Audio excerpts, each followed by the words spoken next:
Hello, everyone, and welcome. We are really thrilled that you have joined us today. Just going to take about 2 minutes to let everybody filter in and get situated, and we will be back in about 2 minutes. Thanks for your patience.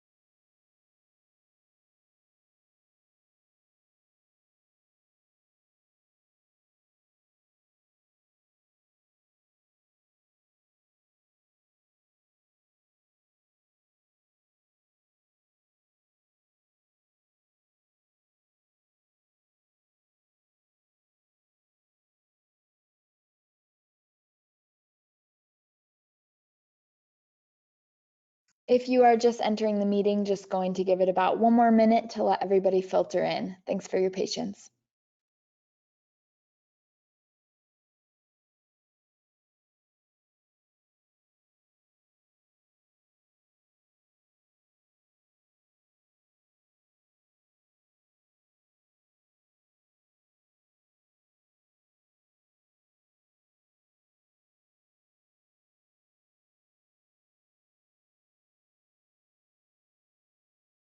All right, looks like we are ready to go.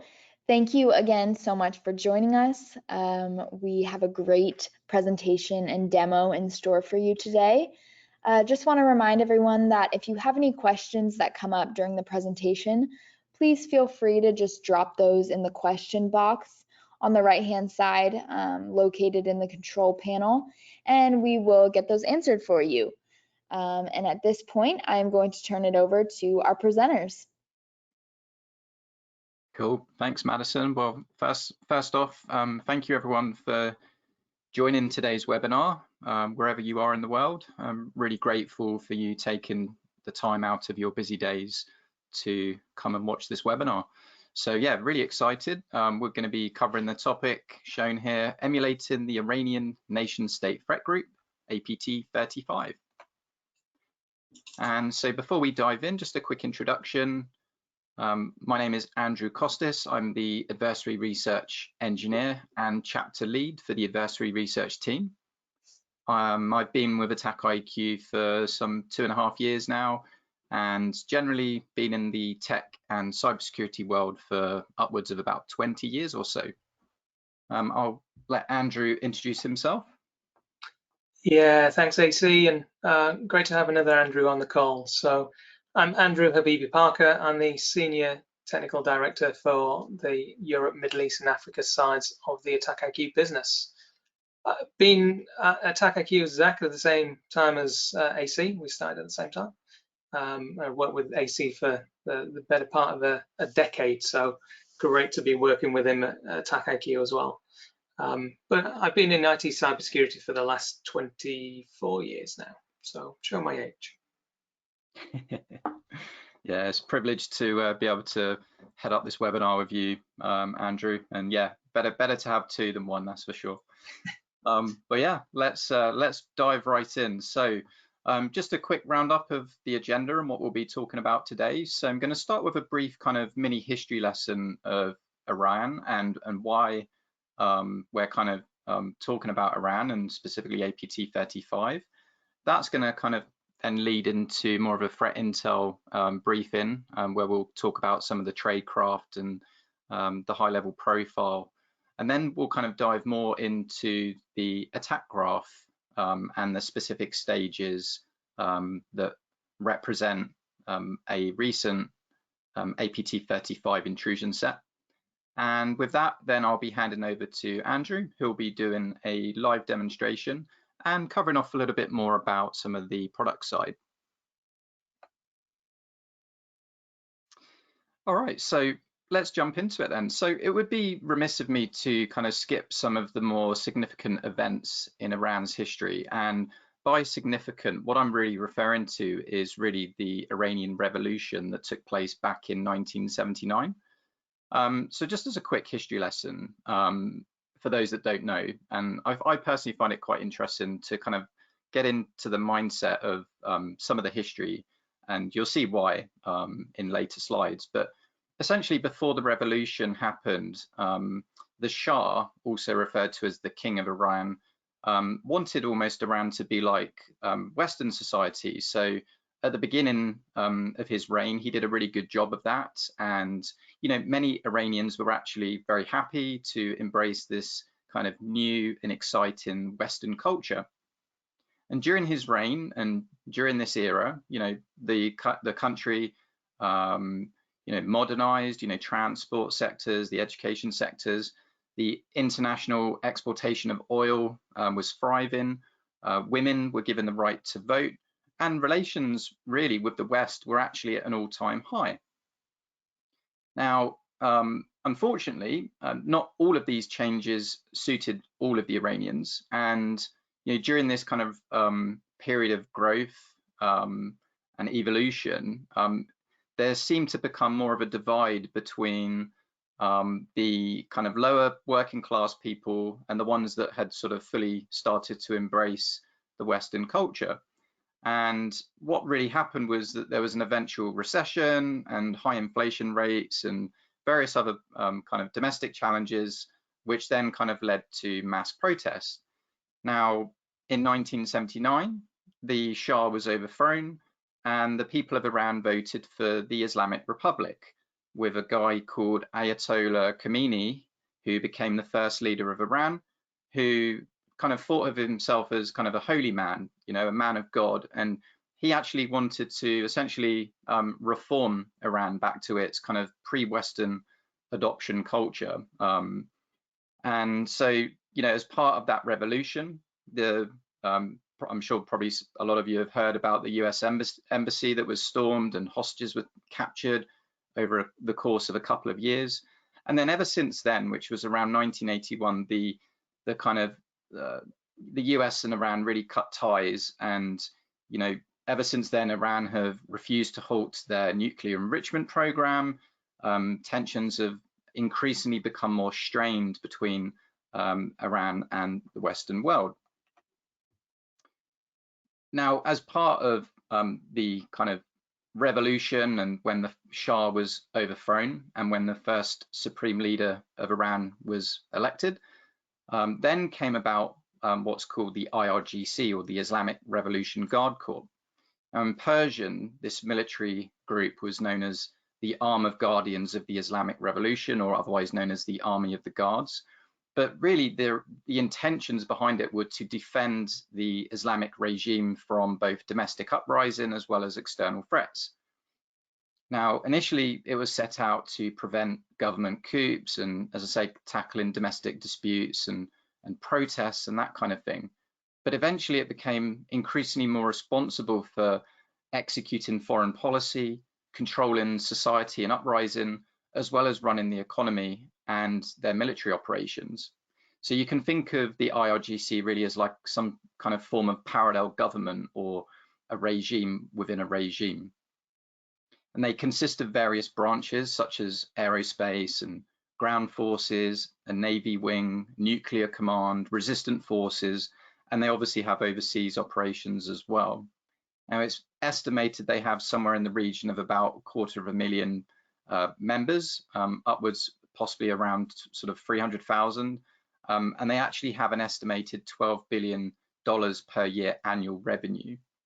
Now, they've also been known to fight proxy wars between Iran and Saudi Arabia over control of the Middle East, as well as other proxy wars within Iran itself, and they've also been part of the Syrian civil war and the Yemen civil war.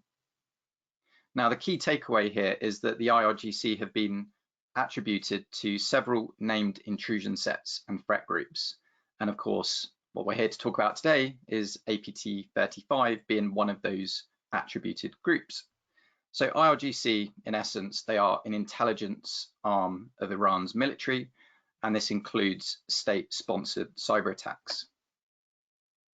And only last year, in June, the US Department of State Diplomatic Security Service Rewards for Justice program posted a reward of up to $15 million for any information on the IRGC financial network, which I thought was kind of interesting. But again, last year in September time, the CISA, or Cybersecurity and Infrastructure Security Agency, released a cybersecurity advisory alert in relation to IRGC, which of course prompted us, AttackIQ, to release coverage for this particular threat in the form of an attack graph as well as a blog post, which not only provides ways to emulate the adversary if you're an AttackIQ customer, but it also provides defenders with actionable detection and mitigation opportunities for the wider community. On the same day that the CISA alert went out, the Department of the Treasury's Office of Foreign Assets Control, they also sanctioned 10 individuals and 2 entities for their roles in conducting malicious cyber attacks, which included ransomware activity as well as targeting of critical infrastructure. So needless to say, these sanctions were obviously affiliated with the IRGC cyber actors. So let's jump into some of the aliases then. So APT35 is what Mandiant commonly referred to this particular group. Microsoft up until recently have historically referred to them as Phosphorus, but due to their change in naming taxonomy around April time, they now refer to them as Mint Sandstorm. So other aliases that you may have come across is Charming Kitten by CrowdStrike, Cobalt Illusion by SecureWorks, and so on. Now there is some overlap as well, and so you may have heard of some other aliases that may not necessarily directly equate to APT35, but the other overlapping aliases are, for example, Imperial Kitten, UNC 788, and TA453. In terms of the threat profile, due to numerous public reports, obviously the origin, as we know, is Iran, and more specifically, the IRGC intelligence arm of the military. The adversary type is state-sponsored, and the motivation is typically military and political mission-based. They've been known to target organizations within Europe, the Middle East, and of course North America, with some of the target nations mentioned below. The industries they target is typically civilian institutions, the education sector, energy, resources and utilities, financial services, government, healthcare, life sciences, manufacturing, and so on. In addition to that, they also seemingly seem to target political dissidents, activist leaders, journalists, and even employees from government agencies. Some of their more high-profile attacks come from interfering with the 2020 US elections, which resulted in additional further sanctions issued to IRGC affiliates, as well as the at the time, very well-known HBO cyber attack, which resulted in the very popular Game of Thrones scripts and episodes being leaked as part of a ransomware attack. Some common tradecraft used by APT35 often include sophisticated spear phishing campaigns of high-profile people, also at times using compromised accounts as well as fake social media personas. They've been known to use web shells as part of their initial access and are actually becoming much faster to exploit zero and end day vulnerabilities such as Log4j and Proxy Shell. And that's actually been evident in some historical reports where a critical high severity CVE gets dropped, and then what was originally months later actually has been shortened to at times days or a few weeks later of them weaponizing and exploiting those vulnerabilities. Now they also like to live off the land, and so they often use PowerShell. Some of their attacks are fully automated to semi-automated, and they typically focus on exfiltration, espionage, and surveillance. They have a moderate sophistication level based on the fact that they use some .NET binaries, some custom PowerShell, some custom malware variants such as Drock BK, as well as Soldier. And they also use modified tools such as Fast Reverse Proxy and ImpPacket. Although they don't necessarily specialize in ransomware, They have been known to drop ransomware, although, as I've mentioned, they like to live off the land. So they've actually been known to use BitLocker, which is a living off the land binary, to encrypt files as well. Now, one in particular report made by the DFIR report, which is a great, provider of in-depth intrusion analysis pieces. But this particular report, which was attributed to Phosphorus, otherwise known as Mint Sandstorm or APT35. Now, this report is interesting and it overlaps substantially with other reports that have since been released since the original report was released on the DFIR report. But these overlaps with other reports help us to essentially corroborate the common TTPs and tradecraft used by APT35 in order to produce an attack graph. And so with that, the adversary research team decided to develop and build an attack graph in order to be able to fully emulate APT35 safely in your production environment at scale in order to validate your security controls and ultimately shine a light on any prevention and/or detection gaps, and ultimately help defenders to remediate and mitigate to help improve the overall security posture of your organization. So the output is 5 stages broken down, or rather an attack graph broken down into 5 stages with a total of 27 steps. Now, each stage, or stages rather, were added very recently into the Security Optimization Platform, and you can almost think of them as a kind of mini attack graph within an attack graph. So each stage can have its own logic, and they represent an objective of a threat actor. So as an example, you may end up not preventing the entire intrusion set, but at the stage level, you could end up preventing perhaps one or more stage. So it's important to note this attack graph hasn't been released yet, but it is due out next week along with a blog post to accompany it. So due to the fact that it's in a development cluster, I'm going to proceed with screenshots, but Andrew is going to obviously walk you through more of a demo on the product side shortly. So starting off at the first stage, so really this is where the initial access begins. So after the deployment of the web shell used by APT35 for the command execution piece, this is the stage that essentially where the adversary downloads and executes 2 files. So the first file, which is the WinINet XML, this file is used to create a scheduled task in the next stage for persistence. And the second file, the wininet.bat file, or a batch file, is used to iterate through the execution of an additional file that gets pulled down later on in the infection chain. The next stage of the attack begins with obtaining the persistence using that XML by creating the scheduled task.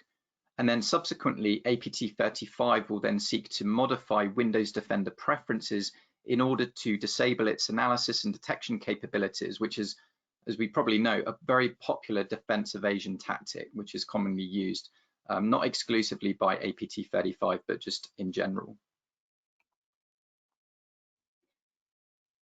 The next stage is all about discovery and persistence. So APT35 then deploys a DLL host.exe, which is a binary written in the Go language used to discover information about the system through WMI or Windows Management Instrumentation calls. So essentially what they're doing here is then the adversary deploys a user.exe binary, which is a tool used to create a new user named default account, which is later added to the administrators and remote desktop users groups in order to establish a second level of persistence mechanism on the compromised system. During the next stage of the attack, this is very much focused on the local environment discovery. So this is where the adversary obtains information such as the local host name, network configuration, system owner, users, account discovery, and domain controller information. And in the 5th and final stage, this is where APT35 will seek to, again, modify the Windows firewall in order to allow remote RDP or remote desktop protocol traffic. It will then also disable LSA or local security authority protection, as well as enable WDigest authentication. Now, it does this by setting registry key values. So for LSA protection, it sets the run as PPL or protected process light registry key, which essentially enables untrusted or malicious processes or applications from accessing protected resources, which ultimately leads to allowing dumping of credentials and passwords. Similarly, the WDigest use logon credential registry key, which is enabled as part of the intrusion set. This then forces WDigest to store credentials in memory, which again make it possible to essentially scrape clear text passwords as well as hashes from memory. To conclude this final stage, the intrusion set will then attempt to dump the LSAS, getting tongue-tied, apologies, LSAS, which is the Local Security Authority Subsystem Service, which is then exfiltrated via HTTP post requests through a compressed zip file. So that kind of wraps up the attack graph. And with that, I'm going to hand over to Andrew to pick up on the live demonstration. So Andrew, over to you. Thank you. Thank you, AC.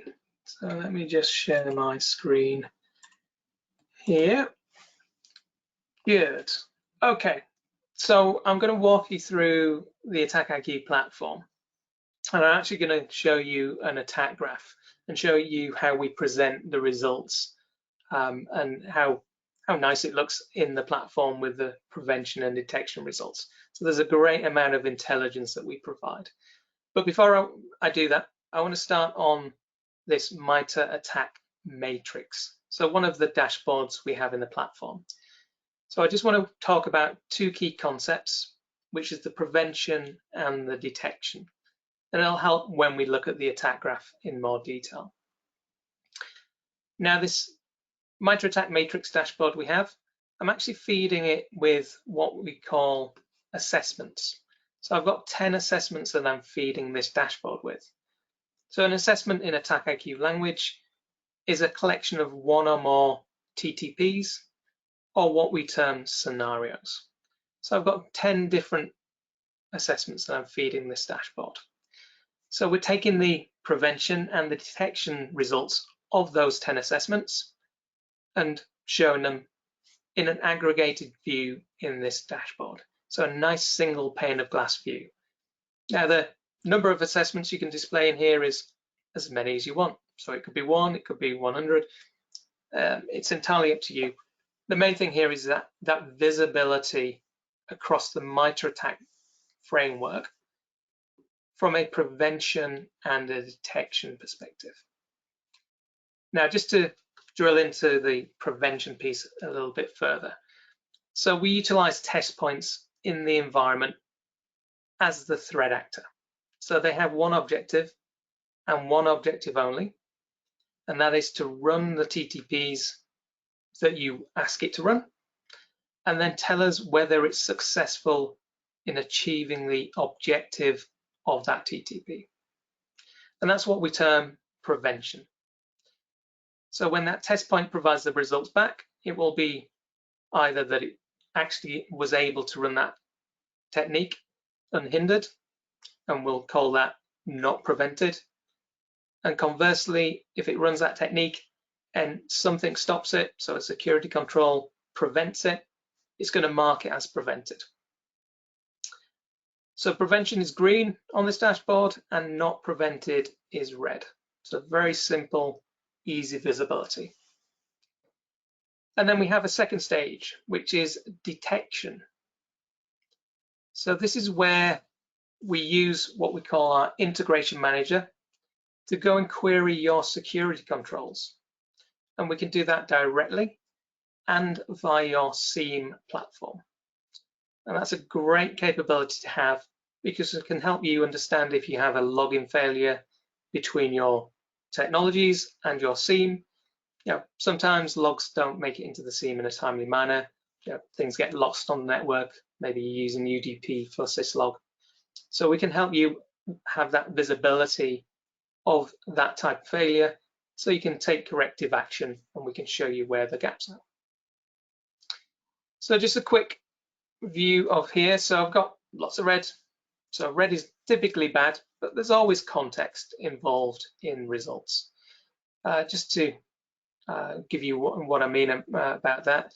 So if we take discovery techniques here, typically discovery techniques will be using living off the land binaries.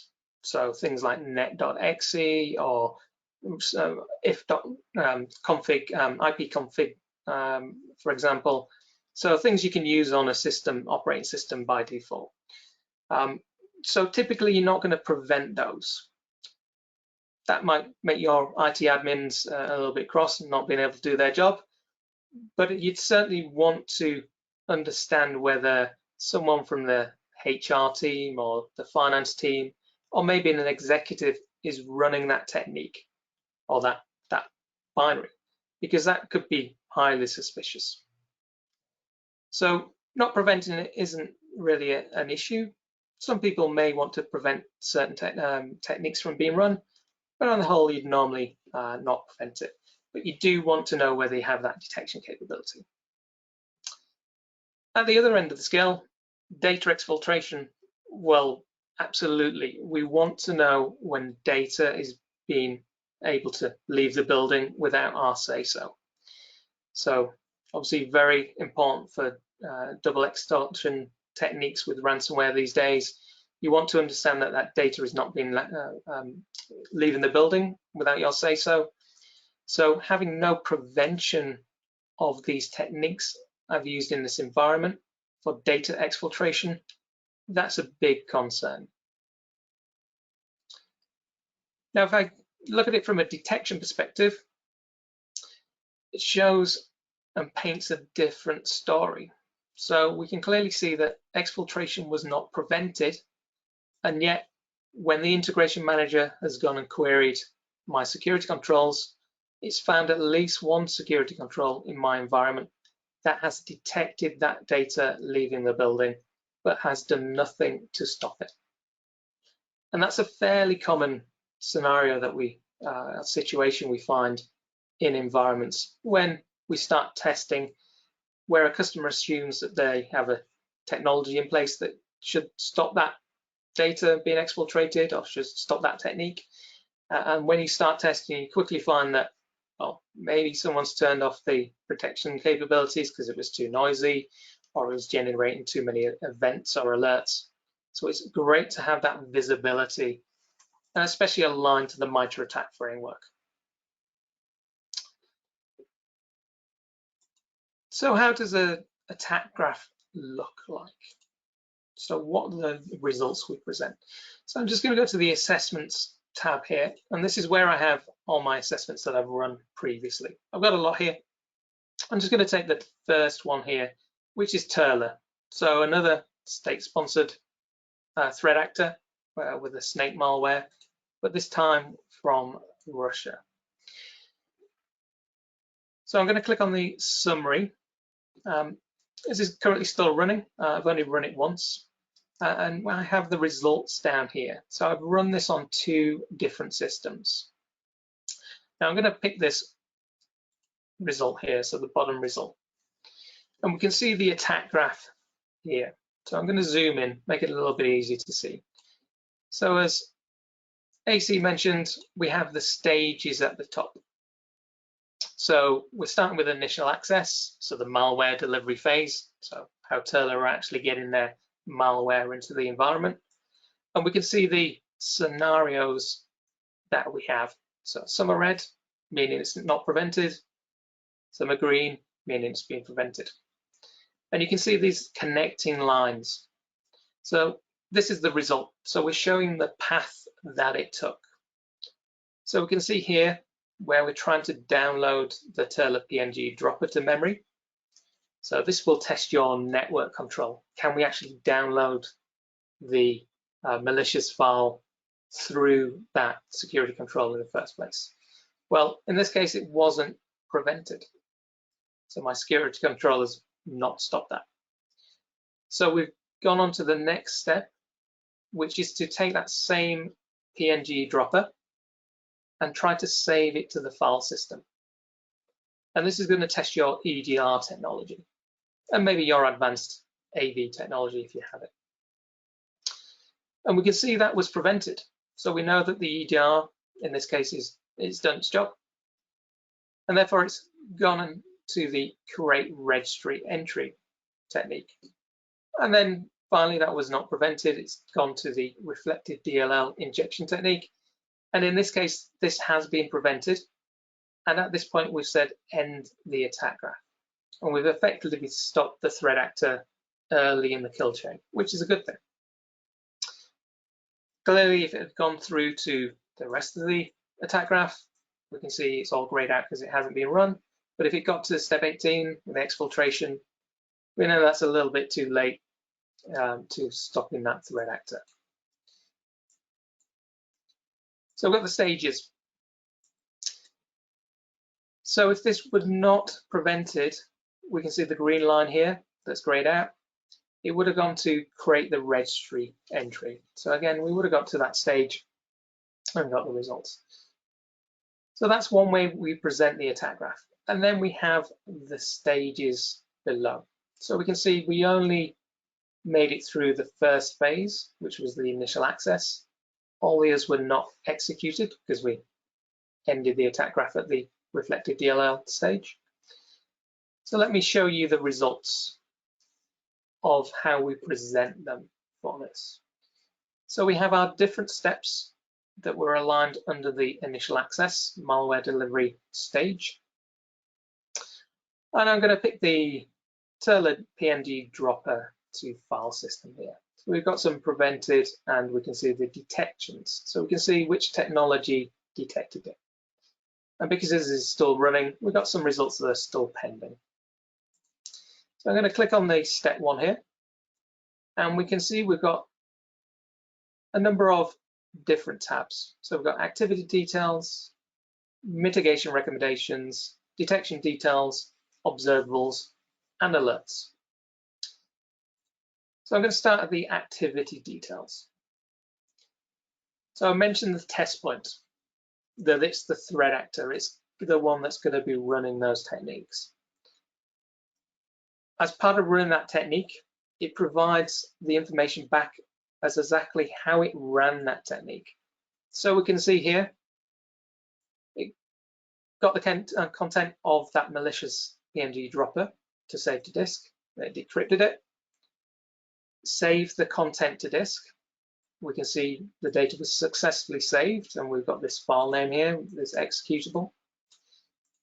We waited 3 seconds because we want to give the EDR or AV time to understand whether this this technique is malicious or not. Oh, that just auto closed. Live demo fun there. So we're waiting to see if it decided that that behavior was malicious. And we'll try to make a copy of that file. But you can see we tried to copy it, but we couldn't. The file could not be found. We actually say and failed to take that step. So within that 3 seconds of waiting, something has removed that file. So that's the job of the test point done. It doesn't care which technology stopped it. It's the threat actor, it's just doing the techniques. What does care is that integration component. So it's gone and queried the security controls I have in this environment. So you can see we've got Falcon, CrowdStrike Falcon here. So a direct integration. If I click on the link, we can clearly see there was a detection, and we could see the summary. So file written to the file system matches a intelligence, CrowdStrike's intelligence with a high confidence. And I can click on the 3 little dots here. And if I click on more information, that's going to take me directly to the event within CrowdStrike. And I can just quickly log into there and show you that event. So we'll, as most EDRs will do, it'll show you the process tree. And this works the same with Microsoft Defender for Endpoint, Cisco Secure Endpoint, whatever. So we can see that it's aligned.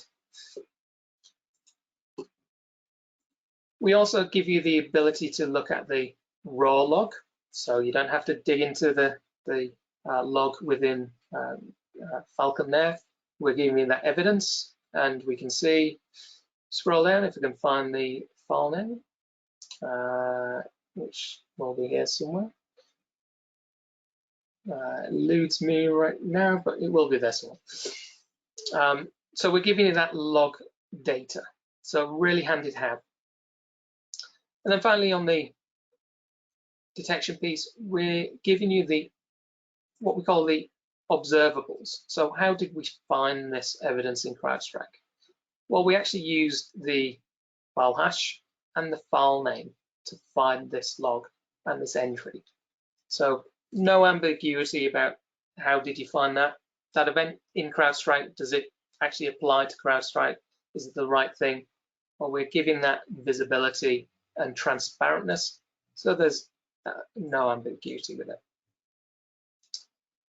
We also have some detections via the SIEM integration. I've actually got 2 SIEM integrations here.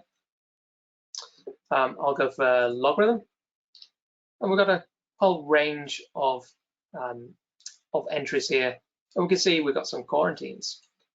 So if I click on that, again, we get the visibility.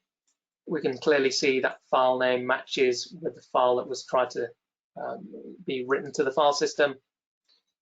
And again, we have that correlation information, this time with the source type that we queried and the indicators. So in this case, we use the file hash. So really clear presentation of the detections and the activity details. We provide mitigation recommendations. In this case, it's a fairly generic one for malware best practices. We have very detailed mitigations, and we've got some exciting additions coming to the mitigations in just a few weeks. I'm sure we'll have a web demo, weekly demo around that shortly, so we'll be excited to show you that soon. And then finally, we have the observable details. So these are what make up, in effect, the technique that we ran.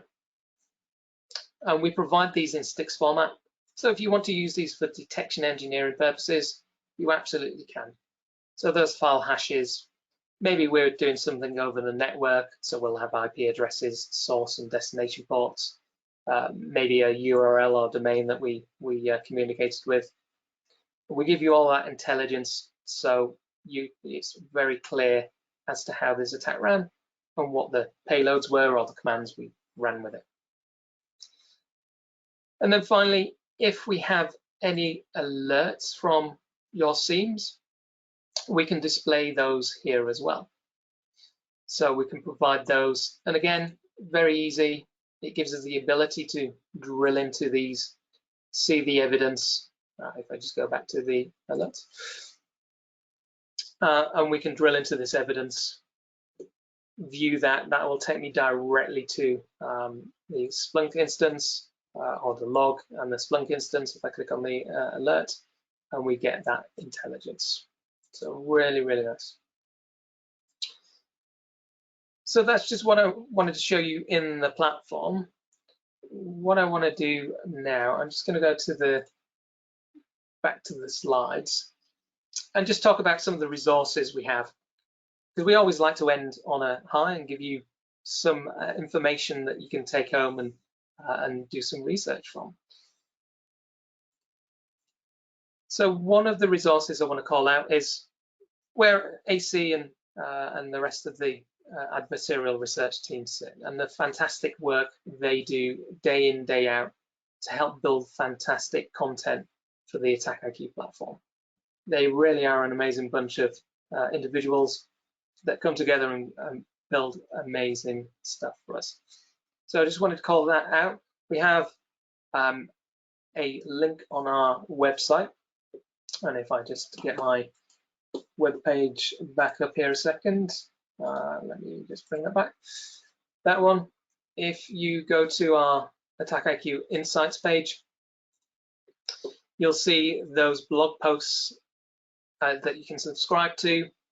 There's a whole range of great research that's done. So maybe you're interested in Lockbit and how the attack graph works and how that threat actor achieves their objectives with their campaign. We provide all of that intelligence within these blog posts, along with the attack graph, and each stage aligned to the MITRE attack kill chain with the TIDs and links, so you can fully understand what the intent of the threat actor and also the intent of the attack graph is. Really, really good resource. Highly recommend you have a look at it.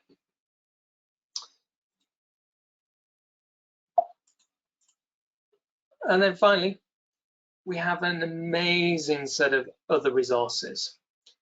So guides, we have our dummy series. We've got Purple Teaming dummy guides, MITRE attack guides. We have our Threat Informed Defense 101 guides, Validating Zero Trust 101 guides, all free resources, along with our AttackIQ Academy. Now, if you haven't heard of the Academy, the link is here, so academy.attackiq.com. This is an amazing resource. It's a free, open to anybody, you don't need to be an AttackIQ customer, learning platform that gives you a whole wealth of learning and courses on there. So learning paths and courses. So you can see a few on here. So operationalizing the MITRE attack framework, purple teaming, gap analysis, emulating the APT29 with BAS. There's a whole range of amazing resources on there. Highly recommend it. It's been wildly successful. It's been running for almost 3 years now. We've got over 50,000 students from 192 countries, and we've won many awards with that platform. So feel free to check it out. And then we also have our YouTube channel. Great content on there. You'll find all our other weekly demos on there. So if you want to go back in time, check out some other amazing content we've got, please do so. We have podcasts and a great podcast channel, along with other resources that I think you'll find very, very informative. And with that, I would like to thank you for your time, and AC, I'm sure will thank you too. And I hope that proved insightful. Madison? Thank you. Thanks, Andrew. Yeah, I just want to thank everyone as well. And just to final comments from my side is obviously everything that Andrew's demonstrated on the live demo, obviously all of that same methodology applies when the APT35 attack graph comes out sometime next week. So stay tuned for a blog release as well as the attack graph coming down into the platform sometime next week. But yeah, thanks from my side, and thanks Andrew and Madison as well. Thanks, AC. Thank you all, and doesn't look like we have any questions, so I think we'll close out here. If you do have any questions, feel free to follow up with us after this, but thank you so much, and we'll see you next time.